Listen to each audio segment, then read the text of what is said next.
Today's lesson is going to be the very first of my novice class lessons. That's for people that have never crocheted or would like to learn, or may have done it a long time ago but have forgotten. And I'm going to start right from the beginning. So these are the tools that you will need generally for a project. You need a hook, depending on what the yarn says on the packet. I've got a 4mm hook. This is one sort that's just all metal, and this is the part here where you're going to put your thumb. I will show you that. There's also this type of hook that this one's actually from Kmart, and also has a flat part there. And some people tell me that they find this one easier because it doesn't slip. I've used both and I like both of them. This one also is a 4mm hook. You need a small pair of scissors.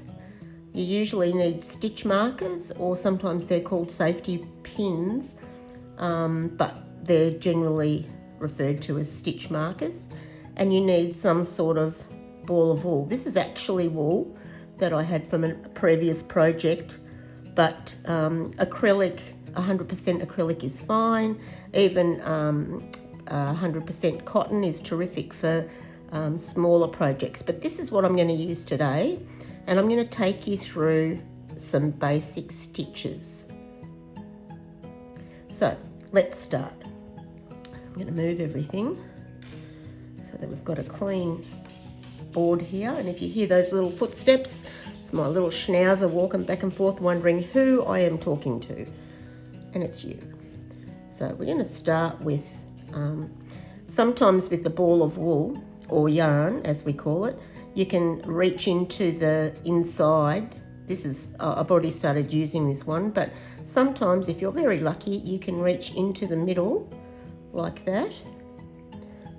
I don't think I'm going to be lucky today, but I'll show you on another time, or maybe I am. There it is. So if you go from the center of your ball of wool or yarn, then the wool ball will not roll around everywhere, and it keeps the wool clean because it's coming from the inside. And what I usually do is put it in a Ziploc bag, leave a little bit of the corner open, and it feeds through that way, so it keeps it nice and clean. So we're going to start with that. Now the very first step, I'm going to use this hook today. The very first step is a slip knot. Now some of you might already know how to do a slip knot, but I'm going to show you the way I do it. So we're going to call the big part of the wool the running yarn, and this is the tail. So we put it down. Normally the running yarn would be on the left, because when you crochet from the right to the left, different to when you're doing your writing. But I'm a pretty visual person, and I find this way's very easy. You pinch the running yarn and you put it up through the middle of that hoop, and then just pull both ends. And the way that you know if you've done it correctly is when you pull the running yarn side, the slip knot will become smaller. And then we start. So as usual, we will move our running yarn to the left, turn over our slip knot, and we put our hook through here and just tighten it. But always make sure that you've got a little bit of space here for the hook to be able to go in and out of. Now, the very first thing people ask me is, how do you hold the hook? Now, this is tricky, and you need to practice, and it's totally up to you how you hold it, whatever's comfortable. I find it more comfortable to hold it like a pencil, and I use my middle finger to sort of hold this stitch. Some people hold it more like a bicycle, and they hold it this way and they crochet that way. Whichever way you go, I suggest that you keep your thumb on this flat bit. What I've noticed with beginners is they have their thumb up too close to the hook, and they don't give themselves the space they need to be able to see their work. So if you keep your thumb on that flat bit, and on these types of hooks, it would be somewhere there, in that part there. So our first part is holding the hook. Then this hand usually causes the most problem because this is the tension. This is how I hold it. I tend to put it between those two fingers, roll my hand over and hold it down with those last two fingers. And some people like their finger to go up. I actually prefer it to be closer to my work. That's again up to you. And your tension when you first start will be all over the place, and that's fine. So it goes through those two fingers and then hold it down like that. Some people do lots of twists, and it's up to you how you decide to do it. Okay, so we're going to start with the very first thing, or the second thing after the slip knot, which is called the chain. So our hook goes under and the wool comes over. This is why it's called yarn over. Very confusing, but that's why it's called yarn over, because it's where the wool finishes. So our hook goes under and over like that. Try to avoid doing this.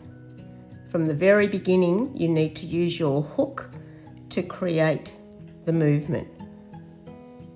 So under and over. Now when you first start with chains, it's probably the trickiest part of the whole bit of crocheting. So hold the bottom knot and then pull your hook through. Some of you are going to be tempted to pull the wool over. Try not to. So we'll do that again. Again, don't pull it tight, just keep it nice and loose so that your hook can go through.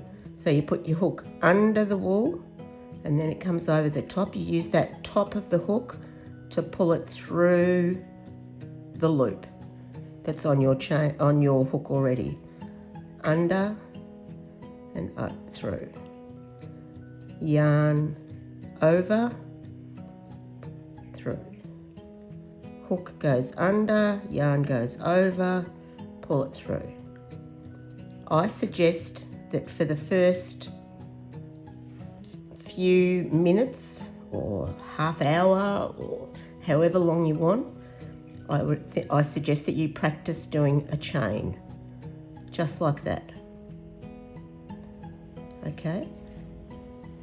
Now, I'm going to count them, and the way you know the top or the front of a chain, it looks a bit like a little V.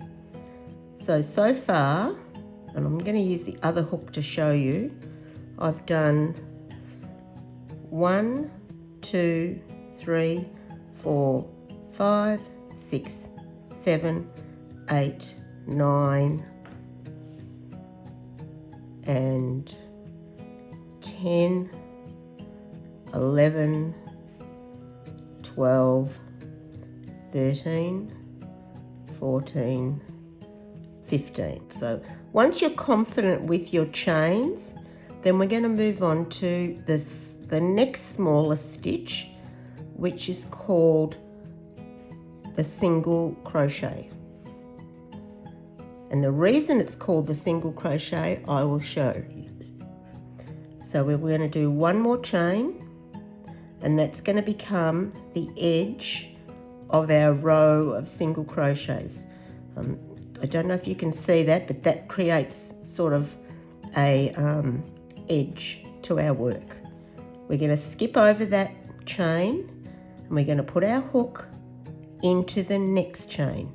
Look for the top of that V, or I call it a Pac-Man. For those of you that are old enough to remember a Pac-Man, there's the top and there's the bottom. So we put our hook, always using the top of your hook. Your hook should be pointing down to your work. So you put your hook through that chain. Again, go under and pull the yarn over, and then making sure that yarn is right under that hook. With your hook pointing down, you pull it through. Yarn over again, and we're going to go through those two loops. Do it again. It's called a single crochet. Go through the chain or the stitch later on when we're doing rows. Yarn over, tuck it under that hook, pull it through, yarn over again and pull it through. And that's 2.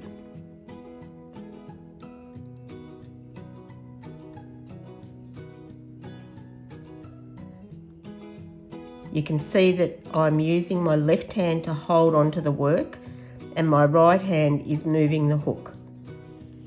Okay, let's go again.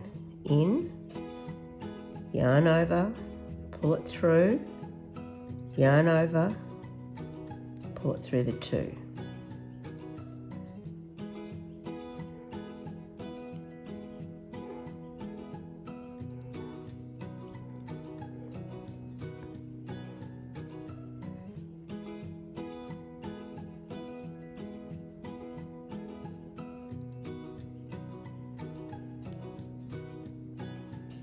You can see that I'm working from the right to the left. So far we've learnt a slip knot, we've learnt chains, and we've learnt a single crochet. How clever are you? All in the space of less than half an hour. I'm going to go right up to that last chain, and I'll show you how to use a stitch marker to help you keep your edges nice and straight. In, yarn over,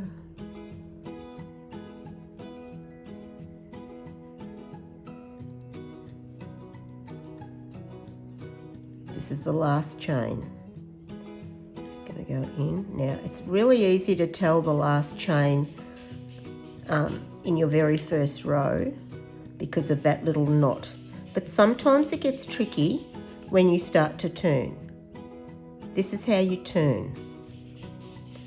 Holding your work in front of you, you do a chain. I shouldn't have done that. I'm very naughty. I know, I told you not to do that. I said use the hook. Do that again, this way. Pull it through. Try not to tighten your stitches because it makes it really hard to get through when you have to go back. So you can see that there's a chain there, and there's the the last stitch. So we don't get confused as to where to put our hook when we turn around. I'm just going to take my hook out for a minute. I'm going to show you a little trick that I've taught my students. If you put a stitch marker in there, like that, so you know that that is the very last single crochet in your foundation row or your first row. We're going to put our hook back in, and when you turn your work, you turn it towards you and around to the left. Now you can see that that stitch marker is showing me where I need to go for the first single crochet. We only did one chain because we only need one chain when we're doing single crochets. So I'm going to put my hook in there. I'm going to leave the stitch marker in and work around it. If that's too hard, take it out once you've figured out where you have to go. And I've done my first single crochet. Now to make it easier, for the next row, put your stitch marker in your first stitch or your first single crochet, so that when you come back you'll know exactly when you've reached the end. And off we go again. You can see that it's much easier now to see where you have to go, because there's that little space there just above the little V, which is your single crochet from the back. So we're going to go in, yarn over, pull it through, yarn over again. Now you see that this time with the chain we only had one strand. With the when you're going through the back of a stitch, you have to have two. Yarn over, pull it through, like that. And you continue on to the end of the row.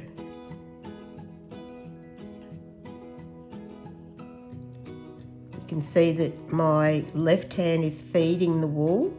Again, I've still got it between those two fingers and held down with the other two. As I said to you, lots of people do it different ways. This is just the way I do it. I was a knitter before I was a crocheter, and I think this has got something to do with the way I used to knit. So, and try to keep your thumb on that edge. My thumb seems to slip up a little bit, but that's fine, as long as it's sort of sitting on that flat part of your hook. So we go in, yarn over, pull it through, yarn over, and work your way to the end. Try to use your hook for all the movement, and your left hand does the feeding of the wool. So you can have your finger up there, like that. That's absolutely fine. Also, another little trick is to try to keep your finger, which is tricky if your finger's up here, you might use this finger to do it, behind the stitch that you're going into. It saves the work sort of escaping from you. So I'm trying to do it with my finger up to show you, but it's not natural for me.